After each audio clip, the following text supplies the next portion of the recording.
SZNet is the international component of the SZ4D, and it serves as a coordination network and building an international community focused on studying subduction zone geohazards.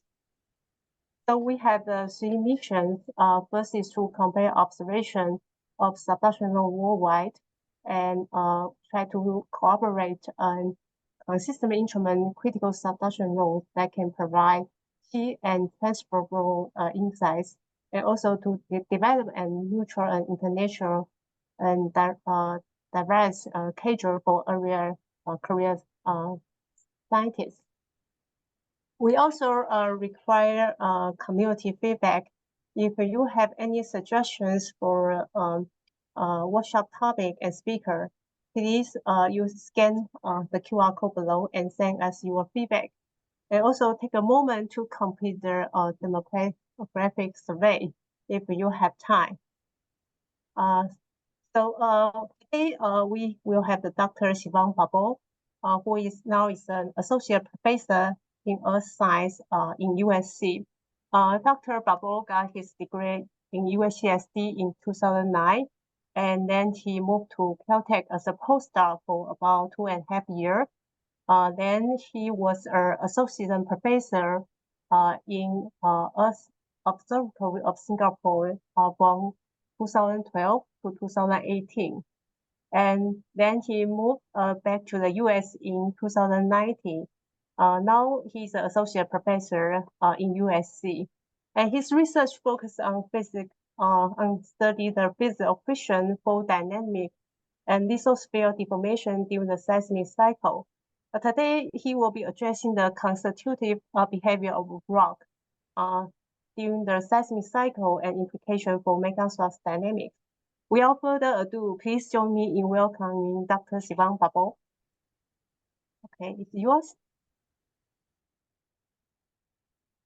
Thank you, Yaru, for your kind introduction, and thank you for the invitation to give this talk to this community. So my talk will be focused on trying to better understand the constitutive behavior of rocks during the seismic cycle, and I will discuss some implications for megathrust dynamics, but this is a vast subject, so I made some choices in what I explained the most. Subduction zones are important to understand seismicity. They host the largest earthquakes, natural earthquakes in the world, and that generates a lot of hazards that are associated with tsunami generation, and much of the population on Earth is concentrated near the coastlines. So this represents a significant portion of seismic hazards in the world. And megathrust seismicity is also quite different from continental seismicity, because not only in the size of earthquakes, but also the different types of earthquakes, generally speaking, that are found there. Subduction megathrusts, for example, showcase tsunami earthquakes that concentrate near the trench, megathrust earthquakes that are buried at greater depth, and slow slip events associated with various degrees of tremor activity at shallow depths and also at great depth below the seismogenic zone. This behavior is not entirely found at other type of plate boundaries. And generally speaking, the megathrust seismicity is controlled by two things. First, the structure of the subduction zone, particularly the structure of the hanging wall, and the distribution of temperature, confining in pore fluid pressure, and lithology as a function of depth along the megathrust. And so an important aspect of understanding and unraveling the physics of earthquakes at subduction zone is to understand the habitat of these earthquakes in terms of structure and lithology. And second, to understand how these rocks deform under stress, and controlling the nucleation of earthquakes, but also their propagation and their recurrence patterns. So as an example of this, I show on the right a very idealized cross-section of a subduction zone. There are different types of subduction zones: ocean-ocean, ocean-continent. with volcanic arcs or subductions, including a continent. But the general pattern is similar, with an oceanic plate subducting under another, and forcing rocks to deform under various pressure and temperature conditions. And so the behavior of earthquakes is somewhat associated with the structure of the hanging wall, which can be decomposed into different regions characterized by different internal structures. The outer wedge and frontal prism are the most forward section of the subduction zone, followed inward by the inner wedge, paleoprism, and then an arc or continental crust that is thicker and older. As the oceanic plate subducts, the rocks at the interface are subject to different conditions of pressure and temperature, and it forces the metamorphism of these rocks at different metamorphic phases. And so you have the prehnite pumpellites at the shallowest depth, transitioning around 15 to 20 kilometers to green schist conditions, transitioning next to epidote blue sheet phases, and then at much greater depth to amphibolite and eclogite, etc. The details of these depend on the age and the temperature profile of the subduction zone, and vary sometimes significantly from one subduction zone to another. And this corresponds to the depth distribution of earthquakes and their styles and recurrence patterns, with tsunami earthquakes in the outer wedge, great and giant megathrust earthquakes at intermediate depth, and then a combination of slow slip events and tremors below the seismogenic zone. So understanding the degrees of metamorphism, the lithology, and the frictional properties of these rocks will be key to understanding megathrust seismicity. So we understand, for example, the role of structure for the generation of tsunami earthquakes and tsunamigenic trench-breaking earthquakes. So any earthquake that breaks the outer wedge of subduction zones is likely to activate forward and backward vergent thrusts that concentrate in this highly deformed region called the outer wedge, allowing a more vertical slip along these secondary structures that also bring the slip during earthquake closer to the seafloor, which are two different ways that the tsunamigenic potential can be enhanced. The outer wedge is also a region of poorly consolidated rocks with a low rigidity, and so that tend to enhance the type of the displacement that occurs there for a given stress. So there are sections of the megathrust that are particularly unique and are associated with equally unique type of seismicity, the outer wedge being the region where the tsunamigenic potential is the highest. But in this talk, I will concentrate on other aspects of different controls and seismicity, and instead of focusing on structure, I will focus on the frictional properties. So the friction behavior of rocks govern many aspects of seismicity and must be involved in virtually every aspect of seismic hazard, from the nucleation, generation, propagation of earthquakes, the style, recurrence times of rupture, their stress drop, the amount of slip that is involved in rupture. So it's a central characteristics of earthquake physics that is connected to many different aspects of earthquake science. And friction is actually quite complicated because the frictional behavior depends on many factors, not just one or two, just maybe 10, 15 or so, each of them being quite poorly understood. And so it will take tremendous research going forward to unravel the different controls, the frictional controls of earthquakes. And today I will describe just a few aspects of that control the frictional behavior. And friction is poorly understood because it varies as a function of confining pressure, pore fluid pressure, temperature, water content, and the slip rate that occurs at the interface, and also the lithology that is involved at the interface. So there's many factors that we need to deconvolve to understand the global behavior. So what I will do in this talk is describe how we can better understand friction to place better constraints on the behaviors that we observe. But I must emphasize that it's a tremendously complicated subject and there's room for much improvement. So I will focus on describing frictional behavior in isothermal, so no change of temperature, but non-isobaric conditions. So we'll focus on the effect of normal stress on the frictional resistance. Then I will describe how temperature, the dynamic changes of temperature, thermal fluctuations can impact earthquake nucleation or the style of rupture propagation. And then I will describe in a third section how drastic changes of temperature and slip rates can affect the frictional behavior to explain things like the brittle ductile transition or the different rates of healing, for example, as a function of the ambient temperature. Yeah, thank you.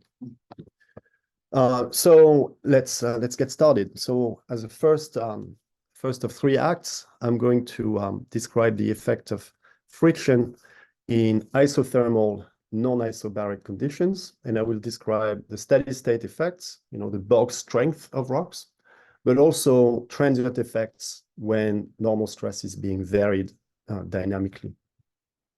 So to understand this, we need to go back to fundamental observations that inform us on the underlying physics that governs friction. And some of these are the laboratory observations of Dietrich and Kilgore from the 90s that use transparent materials to image what exactly happens at a frictional interface. And they realize that when two solids are in contact, only a small fraction of their area is in true contact with each other. And so when we force two solids in contact, it creates what we call microasperities, and they are induced by the natural roughness of the plate interface. And these small asperities form the junctions between the two solids. And because they are much smaller, they experience more stress and they deform faster and more significantly than the bulk of the rock. And so there are two different experiments that they made, and I show them here side by side. And you can see on the left, the size of these asperities at an interface, and they're colored in different colors from red to green.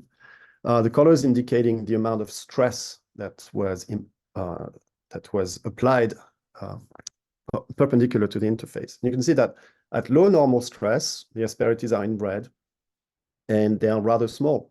And then when the normal stress is increased from yellow to blue to green, so from 5 to 20 megapascals, first, you have new asperities that form. So you can see that new junctions form because little asperities can now be in direct contact. And then the existing ones become larger. So there's a direct dependence between the real area of contact and the applied normal stress. So that shows you the fundamental principles that operate at the microscale. But there's a second observation that is quite puzzling, which is that the size of these microasperities increases over time. So if you maintain the same normal stress, so you provide energy by stressing the samples, these asperities would spontaneously flatten. Okay, so we call this compaction creep. They would flatten and expand laterally. That increases the size of the contact. So the area of contact it depends on the environmental conditions of pressure, for example, but also is time dependent. So that complicates the frictional behavior at the microscale. So to build a theory of friction that explains natural observations, but builds on observations that we make in a controlled environment of the laboratory, we need to incorporate the physics of deforming microasperities. And there's a tremendous amount of work that has been done in this direction, starting from the work of Hertz in the 19th century, who described how spherical beads under normal stress flatten as a function of the applied stress. And so this is represented by this diagram in the center of the slide that shows the real area of contact that's colored in gray as a function of the normal stress. And this elastic analysis shows that the area of contact scales with the normal stress to the 2/3. And so this power of 2/3 is a little bit annoying because there is a common belief that frictional resistance should be really linear with normal stress. So the power should be 1. It turns out to be quite a simplification, and I will get back to that later. And so it forced others to study different geometries of the contact, including the work of R. Shaw in 1957, here shown on the right, that show that if the beads are themselves rough, the real area of contact will be diminished, and the dependence on normal stress will approach 1. So the power exponent is 26 to the 27th, which is really close to 1. So it's quasi-linear. And then other work involves Greenwood and Williamson in 1966, who showed that if the asperities emerge from random heights because of a long wavelength topography of the interface, some of these beads will not even touch, others will touch more strongly depending on their initial heights. And if this is randomized, the average area of contact as a function of normal stress is linear. So the texture of the interface controls the sensitivity to normal stress. So looking at these 3 different studies, we can generalize the results by saying that in general, depending on the texture of the interface, we can have a linear or nonlinear relationship with normal stress. In addition, the size of these beads is also a controlling factor. Sometimes the area of contact scales with the size of the bead, the radius, sometimes with the size to the power 1/9, sometimes to the power 1/2. And so, as we've seen before, this size changes over time. And so we also have texture that controls how the size of microasperities will control the area of contact. So this is summarized in one single equation, which is shown here on the left, that shows the area of contact density, so it's normalized by the nominal area, as a function of normal stress and the size of microasperities. So instead of having a linear relationship, we have a modifying factor here, which is beta, that allows a nonlinear relationship with normal stress. Coefficient alpha also describes the sensitivity to the size of asperities. Now, that's a general formulation because if you assume beta is 0, for example, you get the Greenwood and Williamson N member. If you assume beta is 1/3, you get R-char. And if you use beta as 1/3, no, sorry, 1/3 is Hertz.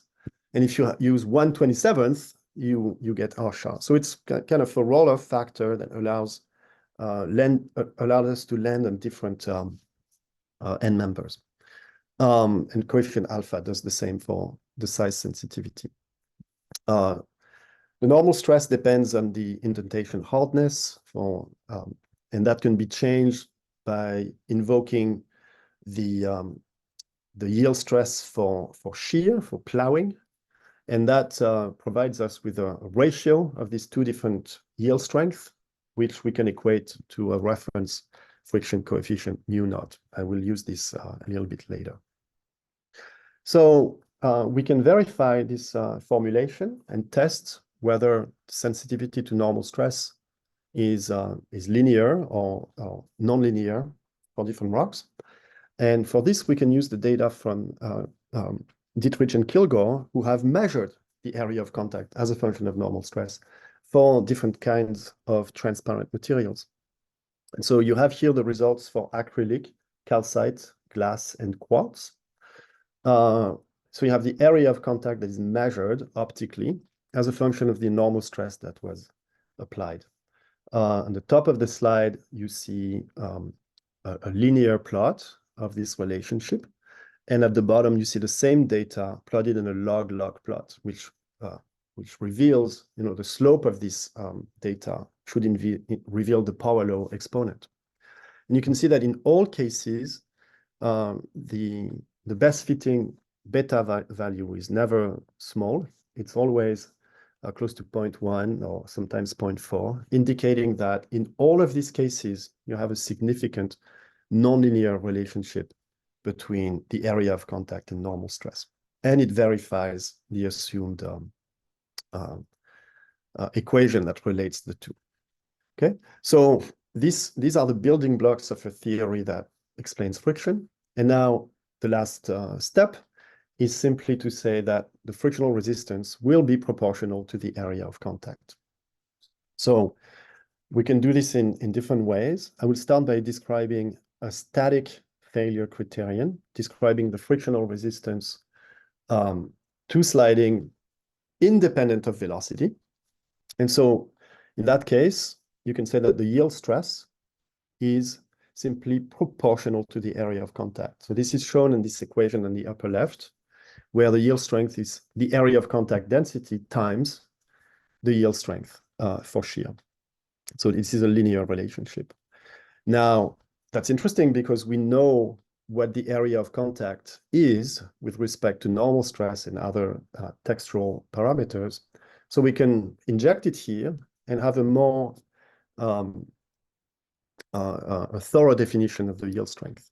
Now, for a static failure criterion, there's no evolution of the dynamic variables. And so we can make some simplifications. So you see that the area of contact depends on normal stress times some terms that are close to 1. So if we neglect them, we get a relationship where the yield strength is simply mu naught times sigma, which is the Coulomb static failure criterion that was proposed in the 18th century. Okay.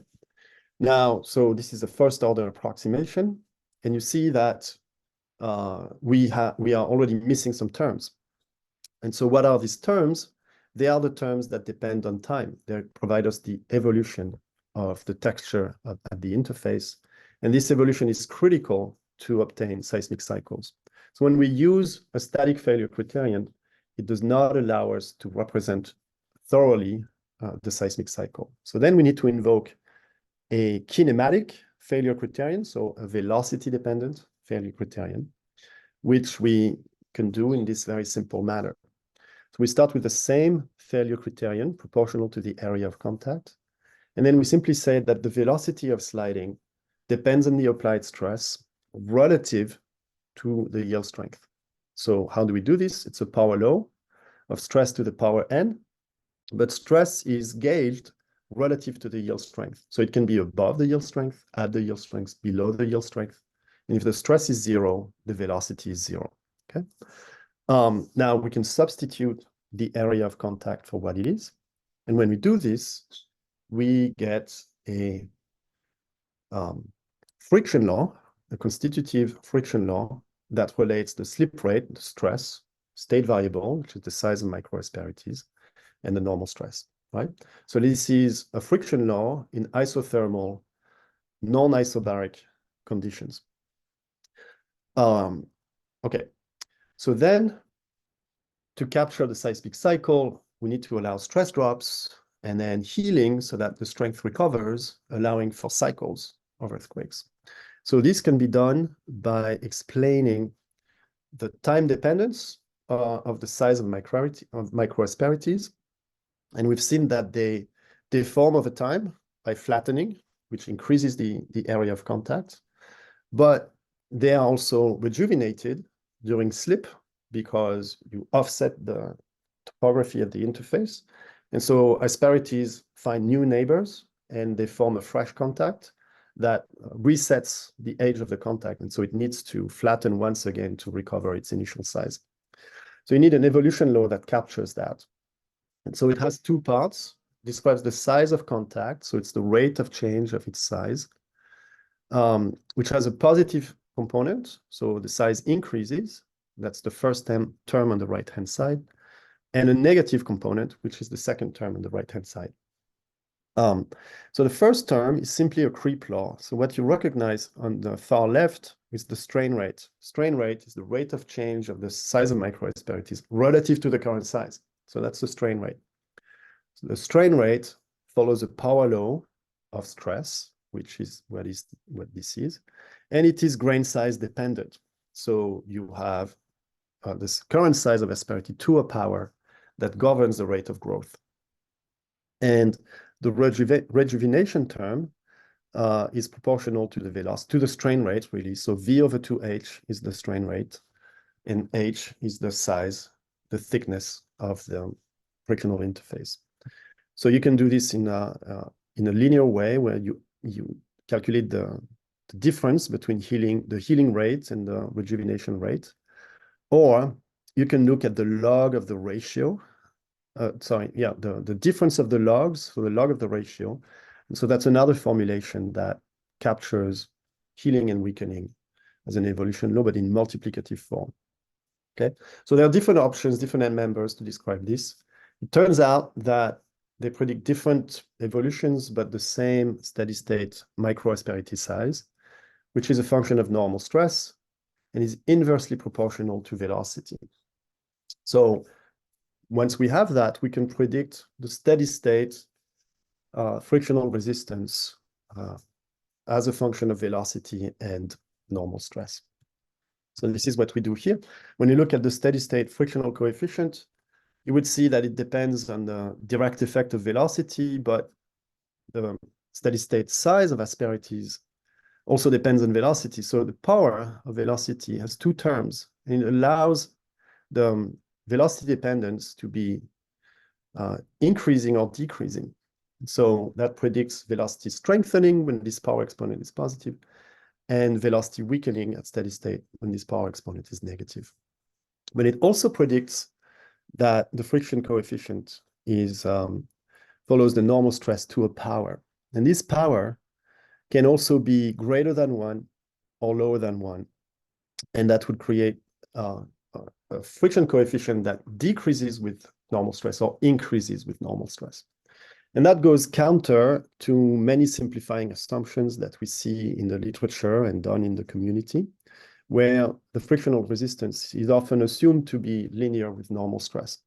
In fact, a linear dependence with normal stress is rarely observed. And to remind you of this, I want to bring about the curation of data by Byerly in 1978, who really documented the evolution of friction as a function of normal stress quite thoroughly. And as you recall from reading this paper, the friction coefficient is not constant, and it depends on normal stress. So if you inspect the frictional resistance at low normal stress or high normal stress, you will find different friction coefficients. So typically, this behavior is described by linear approximations, but they are only valid in very specific ranges of normal stress. And if you, in fact, calculate the friction coefficient from this data, you will see that it is unbounded. So as the normal stress decreases, you can have arbitrarily large friction coefficients. Values of 1, 1.5, 2, 5, 10 have been measured. And so it is very clear from the data that the frictional stress is nonlinear with normal stress. And this is seen over and over in many different types of rocks. So we can now inspect the yield strength of rocks at a fixed velocity. So we can get rid of the velocity dependence. And now the friction coefficient simplifies to this equation here on the left, which is a power law of normal stress. And so I'm showing you examples of different rocks here. So these are different types of sedimentary rocks with on top of the figure, the frictional strength, and at the bottom, the effective coefficient of friction. Okay, so both as a function of normal stress. And so you can look at the shear stress and you can see that there is a curvature. There's a quadratic term, if you will, to that relationship. And if you calculate the friction coefficient, you see that it is increasing dramatically when the normal stress is reduced to very large values, okay? So that's the same behavior for these different types of rocks, and it's quite representative of your typical silicates in subduction zone megathrust, whether they are granites or whether they are gray wacky or they are many different rocks behave like that. In fact, it's kind of the baseline behavior, but there are some important exceptions, which I will describe next, is the phyllosilicates. So phyllosilicates are these sheet silicates that develop strong anisotropy and that incorporate layers of water between different sheets of silicates. And so they have a unique behavior as a function of relative to their friction behavior. And they have a friction coefficient that increases with normal stress. And so they behave opposite to most other silicate rocks. And you could see examples here. So it's curating the data from Moore and Lochner 2008, showing how the friction coefficient increases from very small values below 0.1 all the way to 0.3 and above as a function of increasing normal stress. So this is important because when we want to understand earthquake dynamics, or the nucleation of the triggering of distant earthquakes by stress transfer, whether it's static or dynamic, we need to understand how the friction coefficient changes with perturbations of normal stress. And so what it strongly indicates is that perturbations of normal stress and shear stress should not be treated the same, okay?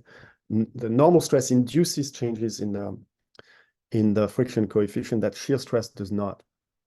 And that means that we cannot use criterion for failure that assemble shear stress and normal stress together to treat them in a similar way.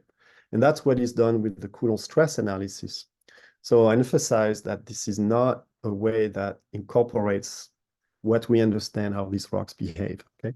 So Coulomb stress analysis is a simplification that does not capture any of these effects. So, so this captures the static strength as a function of normal stress, but normal stress also induces a dynamic transient response. And there are famous experiments that document this from Linker and Dietrich, 1992, that show that at constant velocity, if you induce a dynamic change of normal stress, it will create a transient effect that eventually asymptotically converges to a steady state value. And so we have now, with these experiments, laboratory data that describe for the same rocks a velocity step and a normal stress step. So we should be able to document the frictional response of these rocks under these very different experimental setups. And so to do that, we can link the friction law, that's the first equation on the left, to the evolution laws, or evolution law of microasperities, and subject to the constraints of a fixed velocity or a given normal stress, we should be able to explain the observations. So that's what this figure shows. The black is the data from Linker and Dietrich, and the red curve is the predictions of the proposed constitutive framework. You can see that we can explain velocity steps and loading sequences consistently, okay, with a unique set of constitutive parameters. So what actually happens? How do we understand the nonlinear dependence of the friction coefficient as a function of normal stress? Well, first, the area of contact is not linear with normal stress. And so the frictional resistance as a direct effect is not linear with normal stress. So if we assume that it is, and we make a measurement, we will find that there is an immediate direct change of the friction coefficient when we change the normal stress. And that's simply because we're defining the friction coefficient as a linear relationship with shear and normal stress. And so if the real relationship is not linear, we will see a direct effect, but that's basically an artifact of parameterization. However, the healing rate depends on normal stress. And so when we perturb the normal stress, we will see a change of the healing rate. And so it will create a transient response and a recovery. This recovery can be stronger, equally strong or less strong than the previous state. And therefore, if you increase the normal stress and the friction coefficient increases at steady state, you will see an overall increase in the friction coefficient with normal stress. And if it's lower than before, you will see an overall decrease of the friction coefficient at steady state. But the physics that governs this transient is not the same as the one that governs the direct effect. So it's kind of random which one will be stronger than the other. And so that's why you can have, in general, nonlinear effects and occasionally a linear relationship, but it's a bit of a coincidence.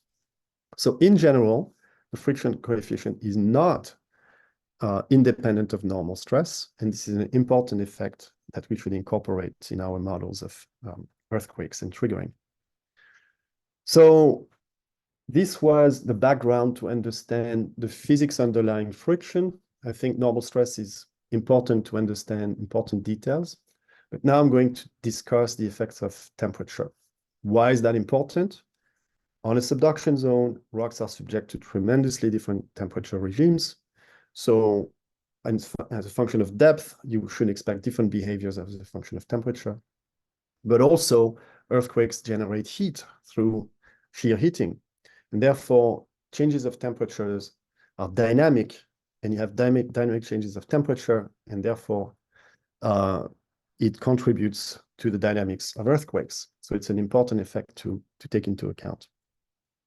So to capture the effects of temperature and friction, we can simply augment the friction law that we originally put together by including an Arrhenius activation. So now we said that the velocity of sliding, of course, depends on the shear stress that is applied, but also on the ambient temperature. And so that allows us to introduce an activation energy for frictional sliding and an activation temperature. So it's a convenient way of writing it down, but the ratio of activation energy Q to T naught is the change of entropy of sliding, for example. So we can write it down in various different ways. Once again, we can substitute the yield strength, sigma y, for its dependence on the area of contact and the dependence of the area of contact on other variables. And when we do that, we obtain a constitutive friction law that is slip rate, shear stress, textural, state dependent, normal stress dependent, and temperature dependent. Okay, so it captures the dynamics of this and the effect of these dynamic variables together. So that's for the direct effect. That's the friction law. You can also augment the evolution laws to include thermal activation. And so we understand that healing is in fact involving creep at the microscale, collapse of asperities, or even the crack growth within the grains. So all of these things being thermally activated. We can capture this by adding an Arrhenius relationship to the healing rate. So it's the same equation as before, but with a thermal activation. So as we discussed before, we can do this considering the sum of the healing rate and the rejuvenation rate, or the sum of, the difference, I'm sorry, that's a minus sign, or the difference of their log, of their logarithm, so the log of the ratio, which is what this equation shows. But once again, these are minor differences, it produces different transient effects, but the same steady state. So it does not matter for the rest of the discussion which one of them we use. And you can see that if the temperature is kept at temperature T naught, for example, this whole term disappears and it reduces and simplifies to the isothermal case that we discussed before. There are very important experiments done by Frederick Chester in the 90s that showed the dynamic effect of temperature. So when you change it very rapidly, and it is captured in these experiments here with these two different experiments that show in succession the effect on friction of velocity steps and temperature steps. So you can see in the first experiment on the top, when the velocity is reduced, the friction goes down as a direct effect, and then it heals again. And so it recovers to a higher level as a function of slip. So that's systematic. And when you do velocity increase, an upstep, the friction increases first and then decreases as a transient effect. And what's interesting is that the effect of temperature is kind of equal and opposite. So when you drop the temperature, the frictional resistance increases as a direct effect. And then there's a transient effect that allows it to weaken again to a different steady state value. And so the effect of velocity and temperature are quite similar on the frictional resistance, but they have opposite signs and different amplitudes. So you need different parameters to capture the effect of velocity steps and the effect of temperature steps. So according to the model, the temperature effects are described by two parameters. The direct effect, which is shown by this first equation, is how the temperature affects the frictional resistance, so d log of mu d1 over t. And that's simply Q over nr. So the activation energy of temperature governs the direct effect of temperature. However, if you change temperature, you activate healing in a different way. And so you trigger a transient effect. And so the steady state response will be the difference of the direct effect and the transient effect. So what governs steady state temperature, steady state effect of temperature and friction is the difference of the activation energy for the direct effect and the activation energy for healing. Okay. So you have two parameters, and that allows you to reproduce the experimental data where you need to fit the direct effect and fit the steady state. So you can see now that we have a constitutive framework that explains the steps in normal stress, steady state dependence of friction of normal stress, and then also the effect of temperature on friction. So it starts to build up an accurate representation of several different controlling variables.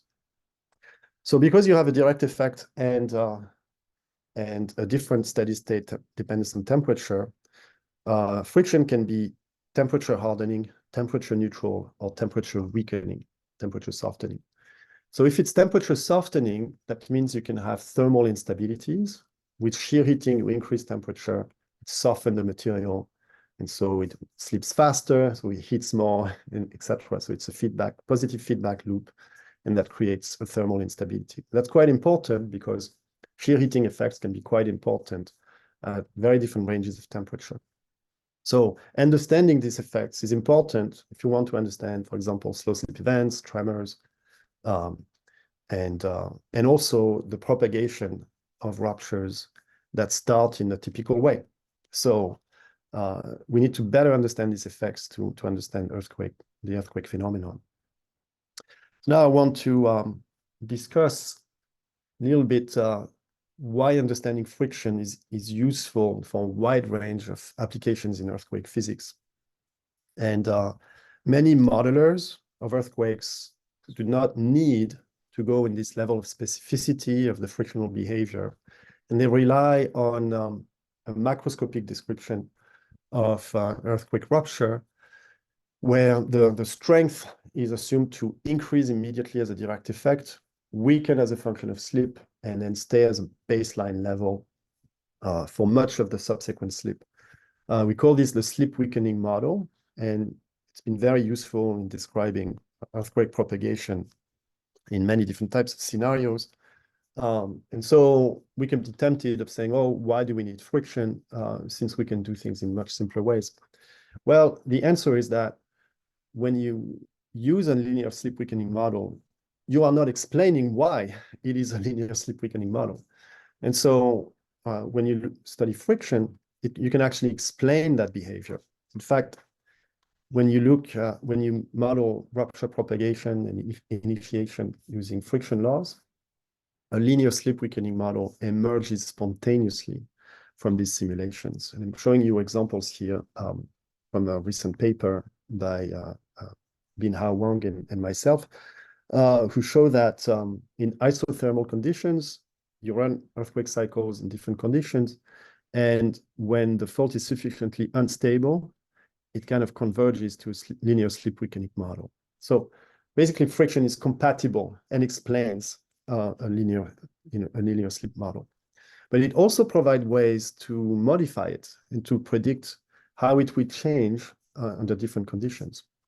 And one of these conditions is when you have a temperature hardening. So when you have temperature hardening, there are shear heating that happens as a function of slip during much of the rupture, and that's strengthened the frictional resistance. So instead of following a linear slip weakening to a flat constant strength, the strength increases as a function of slip.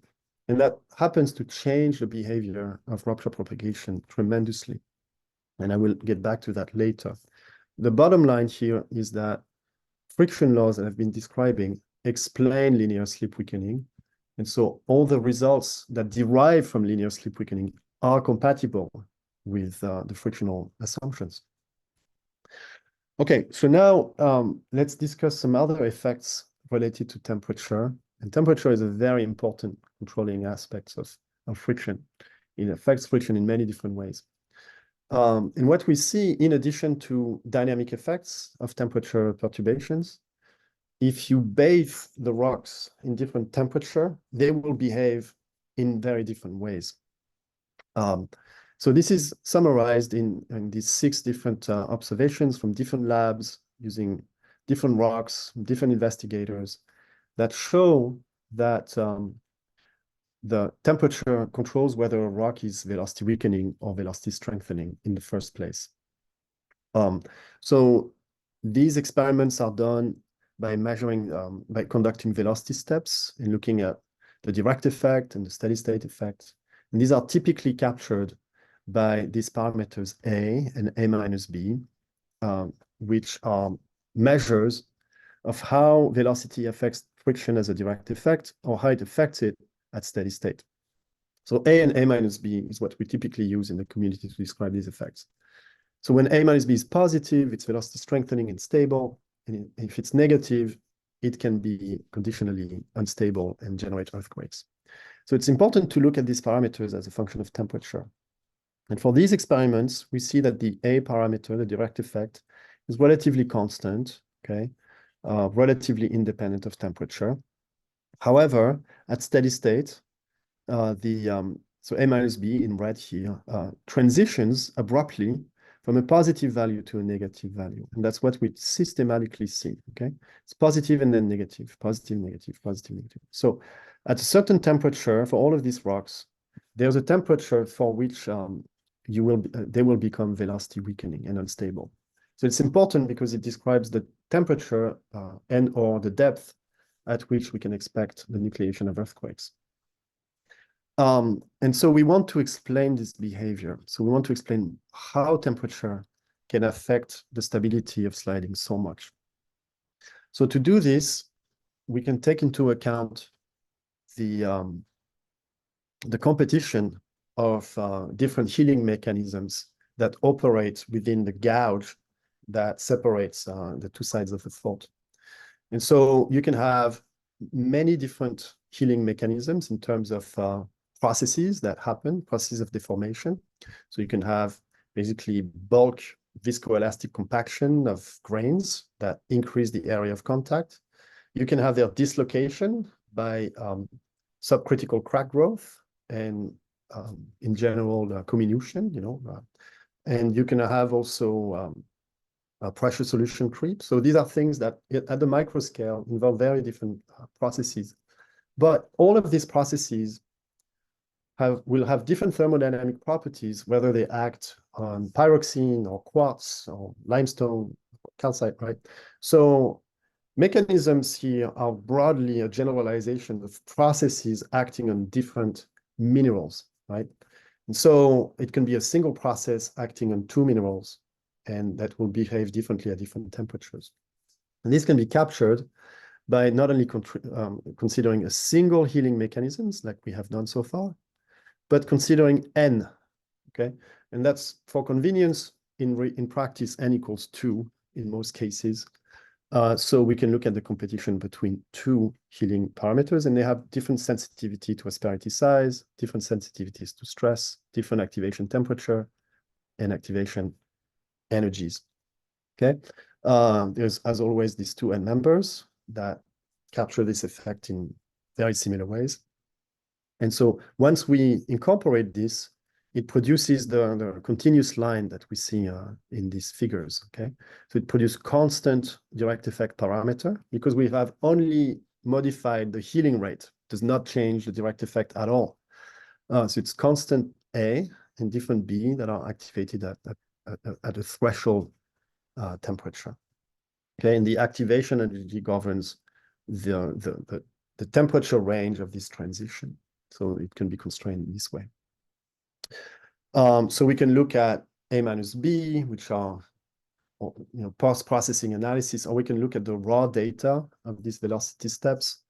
And so this model behaves like this. If you take a rock and you shear it at different temperatures, here between 100 and 600 degrees, you will find it firmly velocity strengthening at room temperature, velocity neutral at 200 degrees, and then mildly velocity weakening at higher temperatures. Here, for example, is an instability that spontaneously emerged during the experiment. So the model is in red and captures this gradual transition. So at constant parameters, you can capture the gradual change of behavior from stable to unstable. So it's quite useful. Okay, and finally, I will describe other effects of temperature that can capture the brittle to ductile transition. So it's important to capture the bottom of the seismogenic zone and the lower depth range of earthquakes. And so to do this, I want to show you some data first that provide very useful information to understand what happens. So I'm showing you 3 different rocks. The first 2 ones are olivine. There is wet olivine, dry olivine, and the third one is basalt. And I'm showing you for these 3 different lithologies, velocity steps that were conducted at different temperatures. First one is at 200 degrees, and then 300, 600 and 1,000 degrees, and then for basalt, 150 and 500. And I want you to squint at the black profile. The black profile is the experimental data, and it's always a velocity step. So we force the sample to slide at different rates. And for wet olivine, for example, you can see the direct effect. So the friction goes down, and then you can see the recovery that takes a finite amount of slip. So you really can see with your own eyes the rate and state dependence of the frictional response. There's a direct and transient effect. And it materializes in different ways for these different samples. If you look at dry olivine, you can also see a strong direct effect and a long recovery across a transient evolutionary phase. And then for basalt, it takes, again, a different form, but you can recognize a direct effect in a direction and an evolution in the other direction. Now, if you take all these 3 different rocks and you subject them to higher temperatures, the frictional response, I mean, the mechanical response, it's not even frictional at this point, but the mechanical response is very different. And you can look at this data, and there's no frictional response in opposite effects. So it's always in one direction, right? On 3 different cases. So we switched from a rate and state dependent response to a entirely rate dependent response. There's no state evolution. There's no transient effects. Okay, so it's very fundamentally different at the scale of the data. You can look at the data, it's just not the same behavior. And so that strongly argues for the participation of different deformation mechanisms.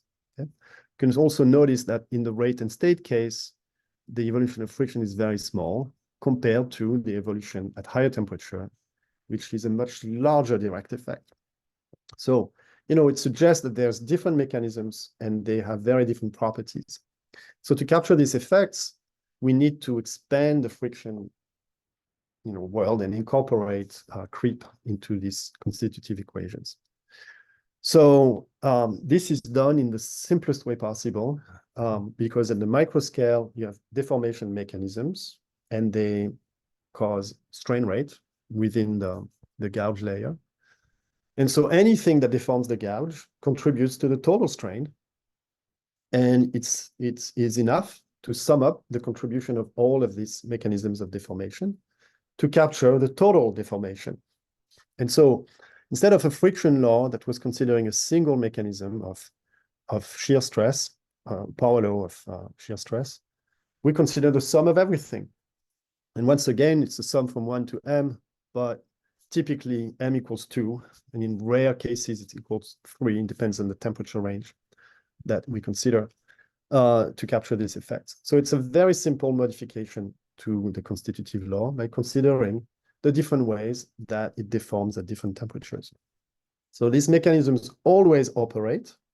At room temperature, you have viscoelastic flow, but the flow is so slow that you might as well neglect it, okay?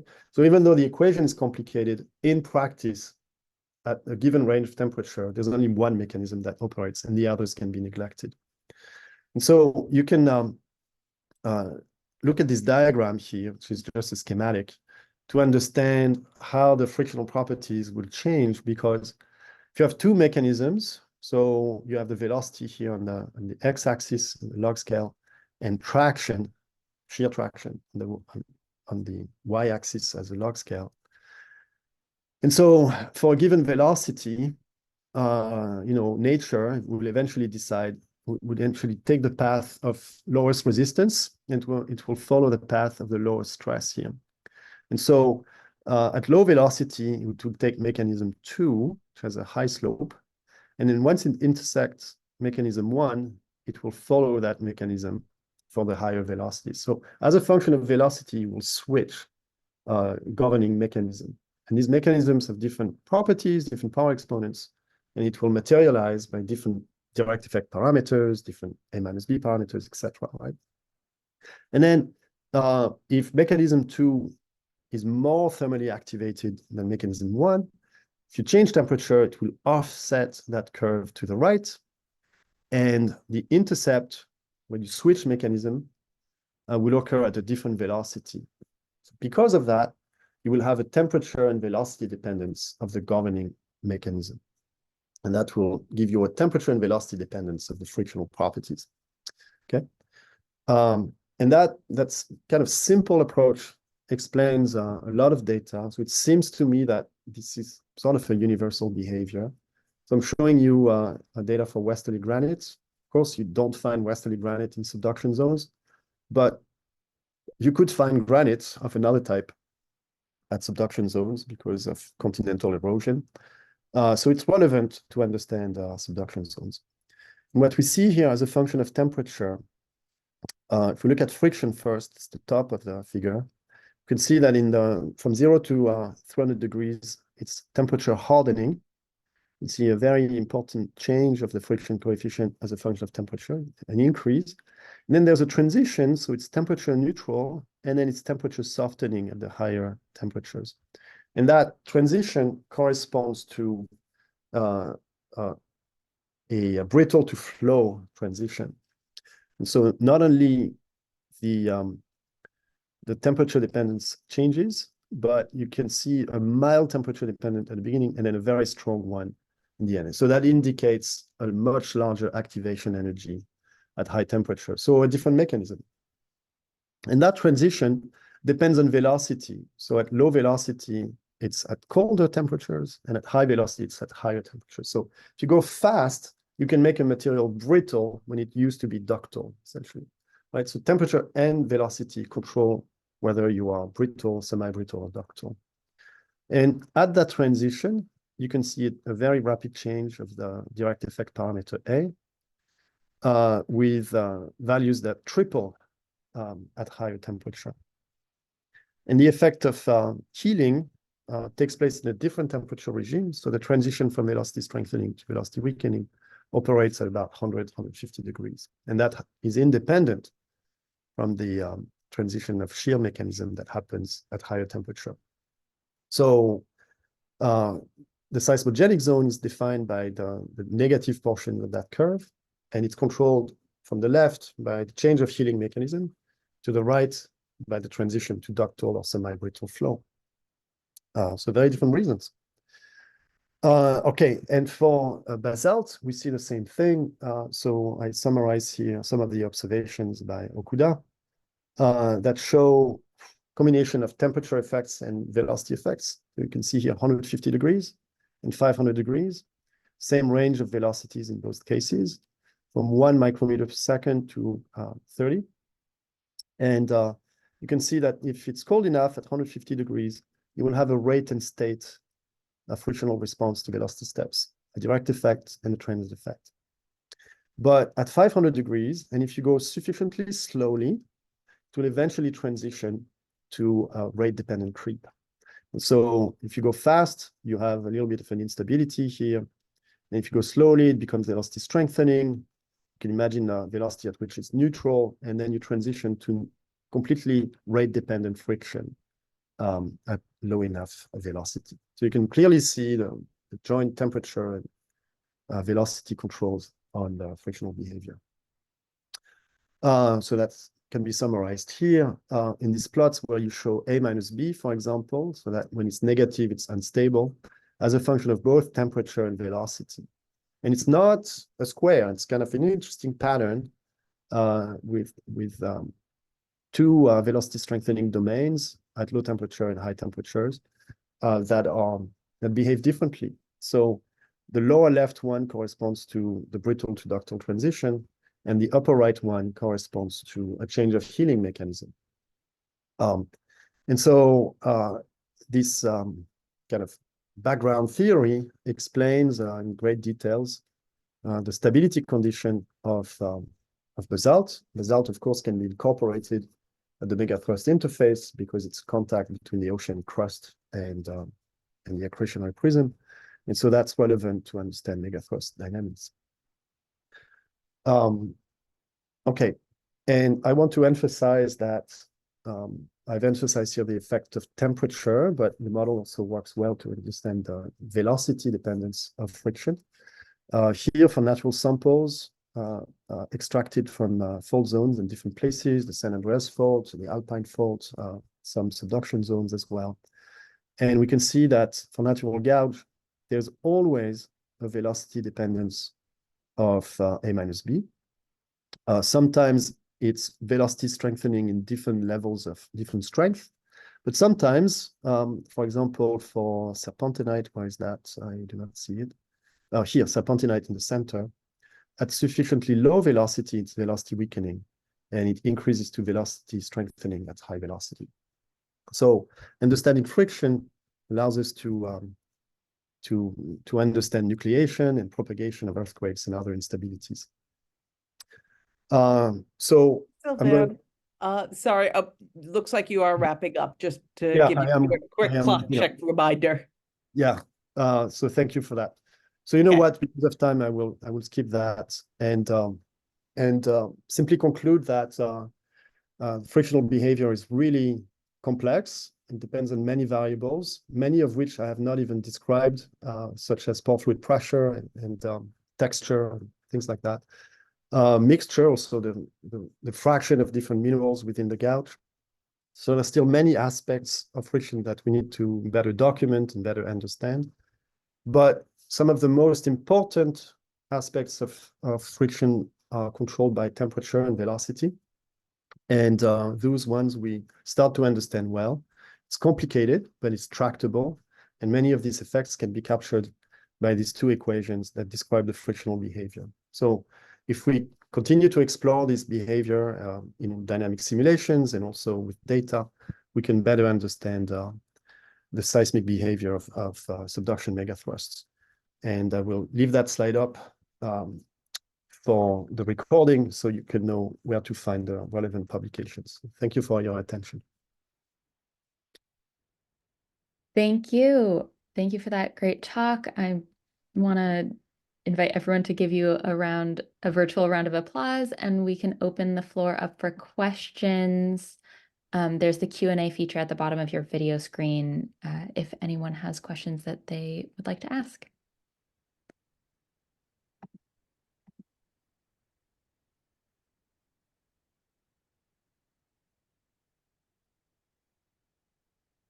And if not, this talk will be uploaded to the YouTube channel for people to review later. And if you have a question that comes up later, you can always let us know and we will pass the questions along. We have a question here in the chat. If normal and shear stress are essentially different, what might be a better way to treat normal stress when estimating stress change? Yeah, that's a very good question. I don't necessarily know the answer to that question. So my first suggestion is to understand that they are different and therefore not strongly believe simpler models that don't take this into account. And the best way to understand static and dynamic triggering is to model the fault frictional behavior and how it reacts to stress perturbations. So when you perturb the stress of a fault, you perturb the shear and the normal stress, and you should take that into account and see what it does. So this can be modeled, numerically. And the answers are not necessarily simple. So it's kind of something that needs to be tested and explored. Great, thank you.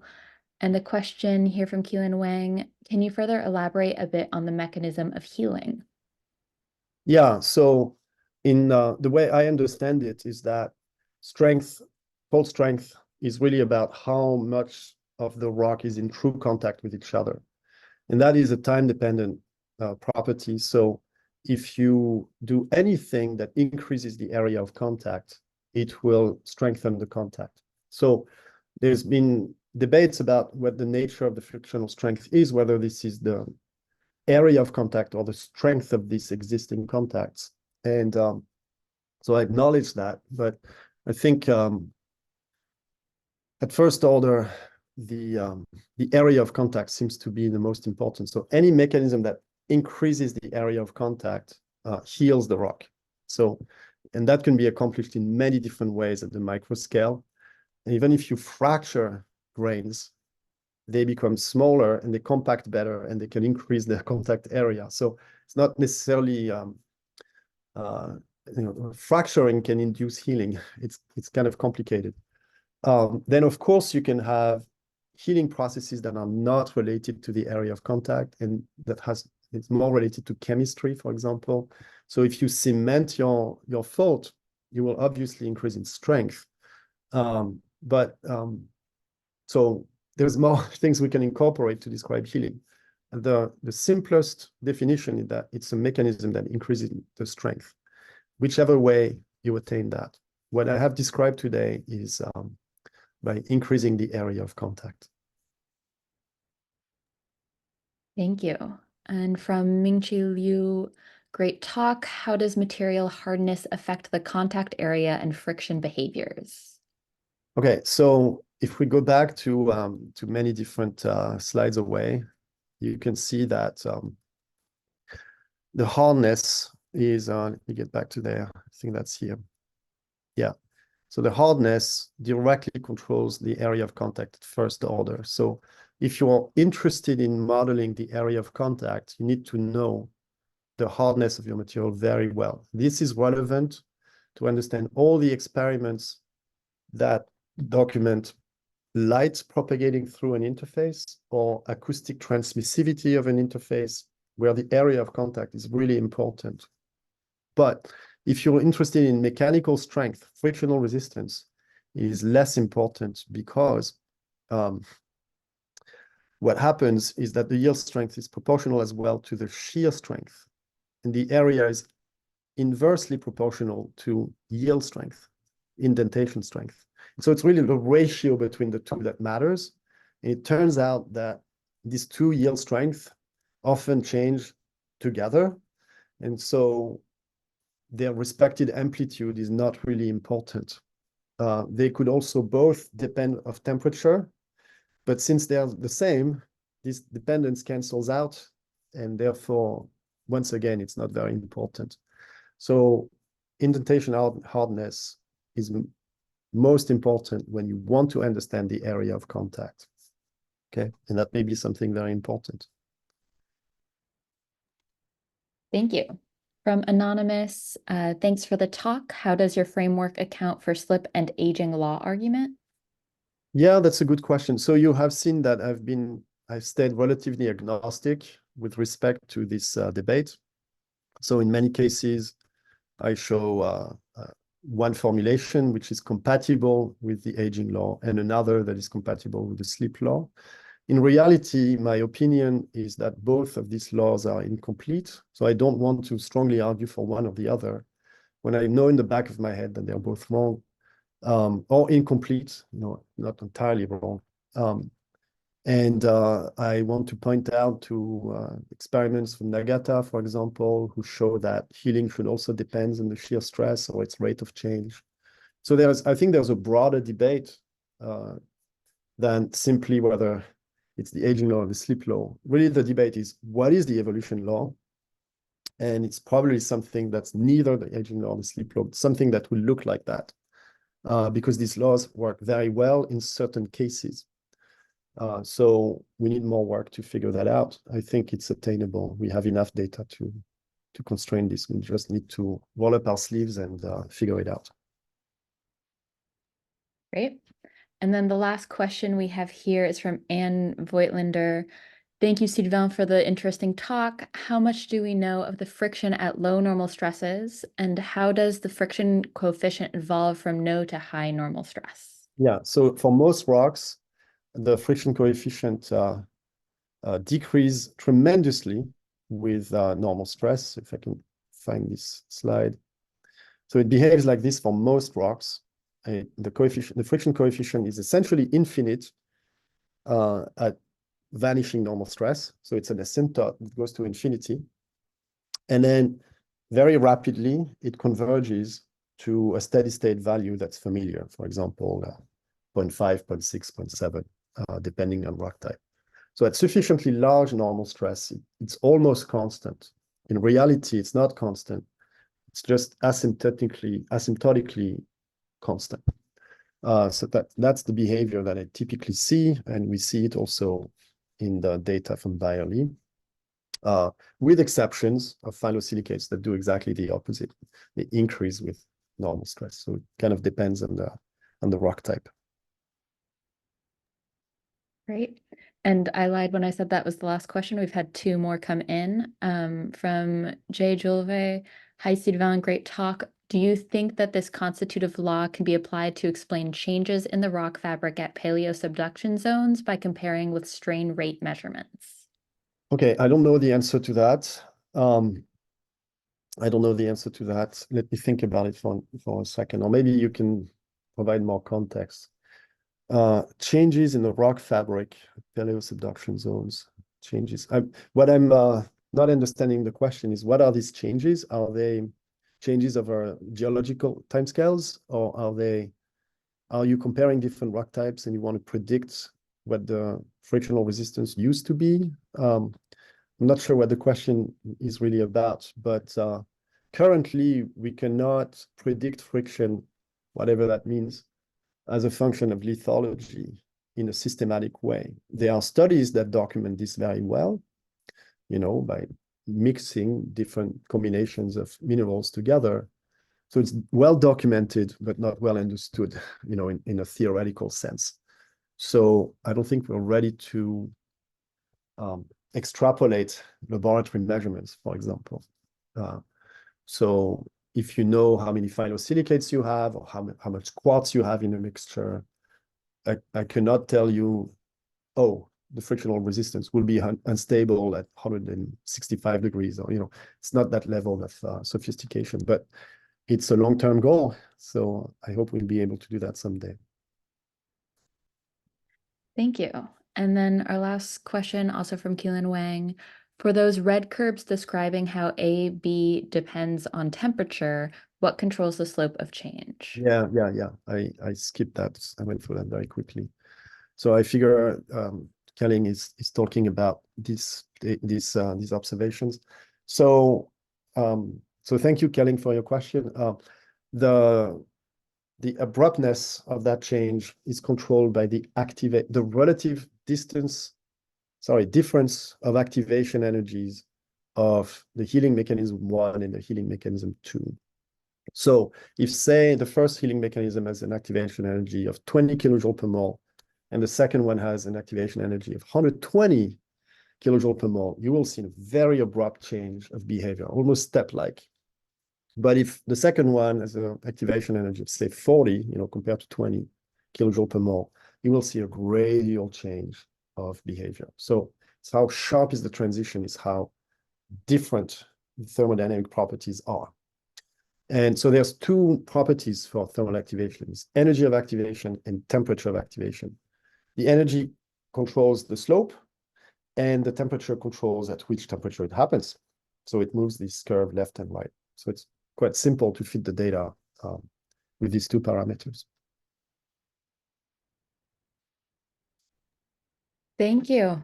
And with that, I think that concludes the Q&A section, unless someone else has a question that they want to ask really quickly. But if not, thank you so much, Sylvain, for giving this fantastic talk. And we really appreciate you taking your time. Thank you. Thank you for having me.